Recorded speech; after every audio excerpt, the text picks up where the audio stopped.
Hello everyone, welcome back to my channel, or welcome to my channel if you're new.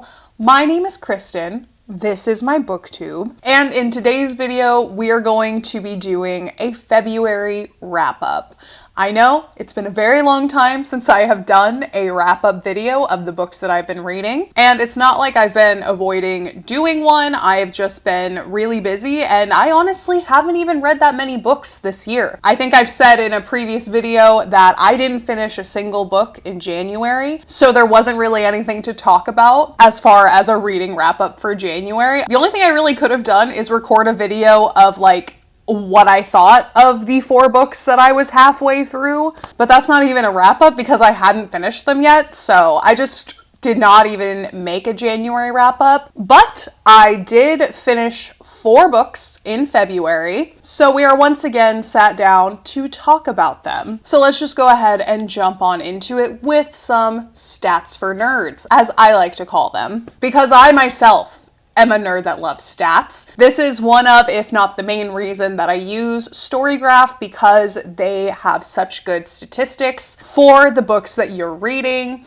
And I just love seeing all of that data compiled into one place. So hopefully it's interesting for you guys as well. But yeah, let's just go ahead and jump into the statistics for the books that I read in February. So let's just start off by making it clear that I only read physical books in February. I know that is so unlike me. I am an audiobook girl, but for some reason I got in this kick in January that continued into February that I wanted to read more physical books to start off the year. That's also partly why it took me so long to finish them, because I'm a very busy person and it's a lot easier to just put in some headphones and listen to an audiobook while I'm doing dishes, or listening to an audiobook while I go for a walk or drive to go get groceries, that kind of thing. And you can't do that with a physical book. You have to actually find time to sit down and read. And because I was so busy in January, I did not finish any of the books that I started physically reading. There was one book that I did a little bit of audio and physical reading, but I just went ahead and counted it as a physical book because I also think there wasn't an audio version listed in the different editions that they had on StoryGraph, so I just opted to count it as a physical book, even though I didn't physically read all of it. Alrighty, so the moods of the books that I read this month were honestly pretty evenly spread out, probably because I only read 4, so it's a lot easier to divide 4 into a pie chart than it is some other odd numbers. But the moods for the books that I read in February were tense, dark, mysterious, and then lighthearted, funny, and inspiring. And then it says that total in February I read 938 pages, which is already like a 1/5 of the way to my 5,000 page goal for 2024. So that's great. Hopefully we can blow that goal out of the water and then just see how far over the 5,000 page mark we can get. Then, speaking of me reading 938 pages in the month of February, this is a little chart breakdown of the days that I read the most. As you can see, I really didn't pick up the pace with my physical reading until February 15th. And then I started reading a lot, with like one day in particular. It looks like the 18th of February, I read over 300 pages in one day, which that was a Sunday, and I do believe that that was a day that I pretty much dedicated to reading, if I remember correctly. But I really read the most towards the end of February, and there is a reason for that, and it's mainly to do with the fact that I really wanted to start Throne of Glass. If you watched my previous reading vlogs where I did finish a couple of the books that I'm about to talk about, I specifically said that I was trying to finish those books so that I could start Throne of Glass, because I did want to physically read this series, but because I was already reading so many physical books, I wanted to finish those first before I picked up this series, because this is a honkin' series. If you don't know, there is 5,000 pages just in this series alone. So even if I didn't read any physical books before starting this series, if I continue reading this series with the physical copies, I will definitely be good on my page goal for 2024. So that is why the reading pace picked up at the end of the month. And then for the pace of the books that I read, they were 25% fast-paced and 75% medium-paced books. I didn't have any slow-paced books, which I don't think I really read that many slow-paced books in general, unless it's like some sort of classic book or something like that. I think those are the only ones that I've ever seen counted as a slow-paced book.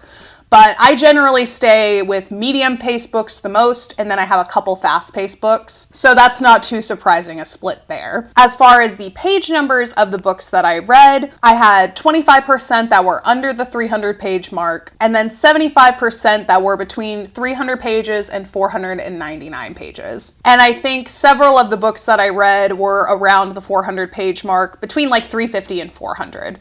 If I'm remembering correctly. Alrighty, and then nonfiction versus fiction, I had 25% of the books that I read that were nonfiction, and 75% were fiction, which, if we do some quick maths, because I only finished 4 books in February, that means that I had 1 that was nonfiction, and 3 that were fiction. So that math is very easy to figure out. As far as the genres for the books go, I read 2 books that were considered thrillers, 2 that were considered mysteries, 1 that was considered a self-help book, 1 that was considered a memoir, and 1 that was considered a contemporary book. And now let's get into the star ratings. So this is the little bar graph of the overall star ratings that I gave in February, just from a high level point of view. So we have 1 book that I rated 3.5 stars, 1 book that I rated 3.75, and then 2 books that I gave 4 stars. So as per usual, we will start with the lowest ranked books and work our way up to the highest ranked books. And to start us off, we have the 3.5 star category. And the book that I rated 3.5 stars was Catacombs by Mary Anna Evans. So this book is actually part of a series about a character called Faye Longchamp Mantooth. She has like a hyphenated last name. I think at some point in the series she gets married to a guy with the last name Mantooth, and I'm sure all of that is explained in earlier books, but I didn't start from the beginning of this series.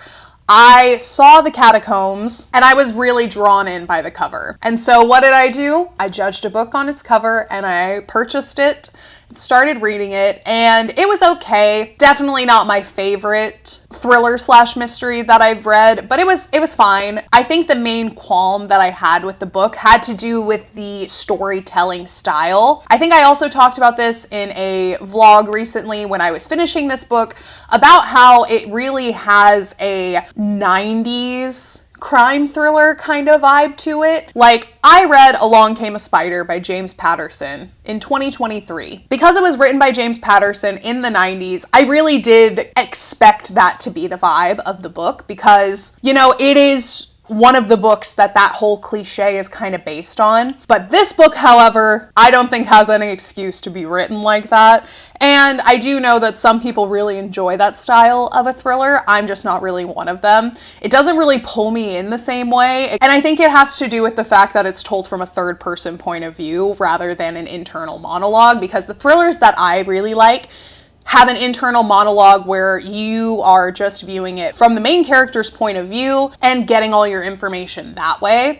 I like thrillers that are told through like diary entries or inner monologues or police interviews, and you can kind of follow along with the main character as they're trying to figure out what is going on. This one, however, was told from a third person point of view, and it just felt kind of dated to me. So that really took me out of it. The story itself, it was interesting, but it wasn't as gripping as I wanted it to be. With the whole bombing in an underground cavern kind of thing, it kind of reminded me of Dan Brown's book Origin, which I actually have right here. I know people give Dan Brown books a lot of flack, but this book was very entertaining. I really enjoyed this book a lot, and it kind of reminded me of that a little bit, mixed with like a James Patterson storytelling style, and it just didn't fully work for me. And the reason why I gave it a 3.5 instead of anything lower is because there wasn't much with the actual plot that was taking me out of the story. It was mainly just surrounding how the story was told, and I could see how other people may like it a lot more. That may be the kind of storytelling that they prefer. It's just not the kind that I prefer.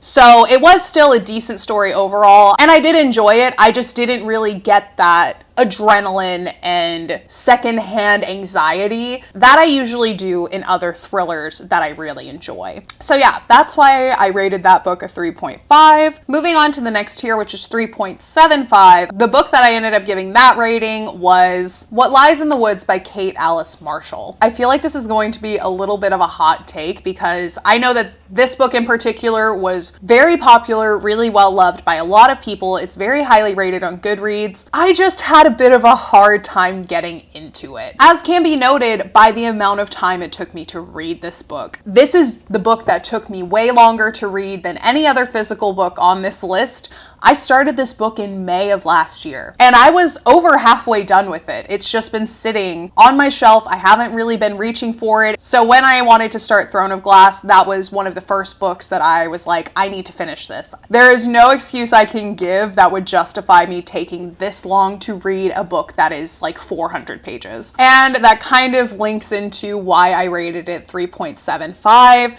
because I just wasn't really that excited about it. Clearly, it took me, 7 months to read it? So clearly, it wasn't really that exciting to me because I didn't tear through it like I have other physical thrillers that I've read before. I think the overall plot was a really good idea, and I really liked all of the secretiveness of this small town in, I believe it's the Pacific Northwest, like Oregon or something like that, maybe Washington, somewhere in that area. I enjoyed that, murder in a small town, people digging up past secrets, things like that. But I saw a lot of the twists coming, and there was some heavy-handed foreshadowing with some of the characters in the book. And it was just one of those things where the author just kept harping on about certain characters being really good people, to the point where it was obvious that you should be suspicious of them. And I just don't like heavy-handed foreshadowing like that. I would much prefer just a light sprinkling of foreshadowing, or why did I sound Australian? Or no foreshadowing at all, and just tell the story face value. Don't insert any opinions of how you should feel about certain characters. Let the reader develop that themselves, and then let the twists happen. I much prefer thrillers like that because I do enjoy being surprised with a plot twist. And you would think with how much I talk about like, oh, I figured out the twist so early in this book, that it might be something that I don't really enjoy, that I would rather be able to solve the puzzle before the characters do. But that's not the case. Like, even though I'm always like trying to think through solutions in my head, when I don't get it right and when I don't see the big plot twist coming, those are the books that really stick in my mind. When I can see the twist coming or the book has heavy-handed foreshadowing, it's just not really my vibe. I think there was also a little bit of me not really liking the main character all that much. She's really self-destructive, where she has tendencies to knowingly do things that aren't good for her, that she knows will just end in her regretting it and being mad at herself, and I just don't really like that kind of self-destructive behavior. And it is something that kind of gets on my nerves in characters in books like this, when while they are physically doing something, they are in their inner monologue saying like, I know this is a bad idea, but I'm gonna do it anyway. So I think those were my main issues with this book. I did still enjoy it, which is why it still got over a 3, but it just didn't quite reach the 4-star mark for me. So even though it is quite a popular book, I ended up giving it a 3.75. Alrighty, and moving on to the last category, which is the 4-star books, and I have 2 in this category, and there is a hierarchy in this ranking. I do have one book that barely squeaked into the 4-star range, and that was Sorry I'm Late, I Didn't Want to Come. So this is the one nonfiction book that I read in the month of February. I actually started it in January because it was my work's book club pick for January. And I did not finish it in time for the book club, but I did end up finishing it in February though it did take me a while just because nonfiction books are just not my jam in general. I feel like I've done so much reading of nonfiction books throughout all my degrees that I'm set for life. I don't want to read a self-help book or really any other nonfiction book. If I have my choice, I am picking fiction every single time. I am here for escapism. I am here to have a good time with fake characters that have no bearing on my real life whatsoever, so that I can spend some time with them in this fake world and then just return to the real world and not really have the two overlap much. So that's why I'm not really into nonfiction books in general. This one, however, I did quite enjoy, even though it was a bit of a chore to get through the second half of the book. I definitely enjoyed the first half more than the second, and I did read the first half of the book before the book club meeting, and I remember sitting in the book club meeting and thinking like, oh yeah, I would solidly give this book a 4 out of 5, while everyone else in my book club was giving it like 3, 3.5, and I still think that my personal rating is higher than a lot of other people's ratings of this book, just because I have had very similar experiences to the author of the book. So the author of this book, Jessica, decides that she is going to have a year of trying to be more extroverted. She tries out all these different things. She does stand-up comedy, she does improv, she does just open mic storytelling, she goes to networking events, tries to meet new people, travels alone, all of this stuff, just to try to get out of her comfort zone and make some new friends, you know, see if introverts are really missing out. And she is also an American from Texas, though she's not from the same area of Texas that I'm from, but she is a Texan who is living in London. Because she has that very specific experience that I also have with struggling to make friends in London as an American, there were many parts in this book that just resonated with me a lot. Like, I tried a lot of the stuff that this girl tried. I tried making friends on Bumble BFF. I tried going to networking events. I tried to really put myself out there as much as I felt comfortable doing in London, to try to have the best experiences, make some new friends, all of that stuff. And it did kind of work for me, but it did take time. Like, I didn't really make that many friends in London until like maybe 5 months after I moved there, and I only lived there for a year. But those friends that I made, I still talk to, I'm still friends with like 5-6 years later. So they were quality friendships that I made. I wasn't just like latching on to people to try to have friends in a foreign country. But I know very well the frustrations of trying to make friends in a big city like London specifically, where the norm is you don't talk to strangers. Like, you don't talk to people on the tube, you don't talk to people while you're waiting in line, you just queue, mind your own business, because British people don't really do like small talk and pleasantries and things like that. So all of those parts really resonated with me. And then there were also a lot of UK cultural references to different TV shows, comedians, things that I am also familiar with that other people in my book club had no idea about, didn't get the joke, that kind of thing. And so I did end up finding the book quite funny, quite relatable to my own personal experiences, but I also think that really hurts this book for a lot of Americans specifically, and maybe even some British people too, because being an American in London and trying to make friends is a very, very specific experience. And so I think that does kind of pigeonhole this book a little bit to where people like me will really enjoy it, will laugh at the jokes, understand the cultural differences that she's experiencing, you know, cringe at the right parts, laugh at the right parts. Whereas, like, the people in my book club, they just don't really get all of those jokes, so they fall flat and end up not really having a memorable experience with this book. So because of things like that, I just think that this book has a very niche demographic that would rate it highly. Also, on top of that, I kind of found the second half a little bit more boring than the first half. And so it was a bit of a struggle for me to get through the second half of the book and actually finish it, but I am glad that I did. But because I did have that moment where I was kind of bored and didn't really want to read it anymore, that is why it barely squeaks into the 4-star range. Because if it hadn't been for all of the relatable parts and the parts that made me laugh leading up to that point, I probably would have stopped reading the book. Alrighty, and the last book on my list that I finished in February and gave 4 stars was You're Invited by Amanda Jayatissa. I think that's how you say it. If I'm saying it wrong, I vehemently apologize, but phonetically it looks like it should be pronounced Jayatissa. So this book I did a whole reading vlog of, I'm pretty sure, where I talked about the plot of the book. I'll go through it again very briefly, but this book is about a wedding that is taking place in Sri Lanka for a girl named Kavi.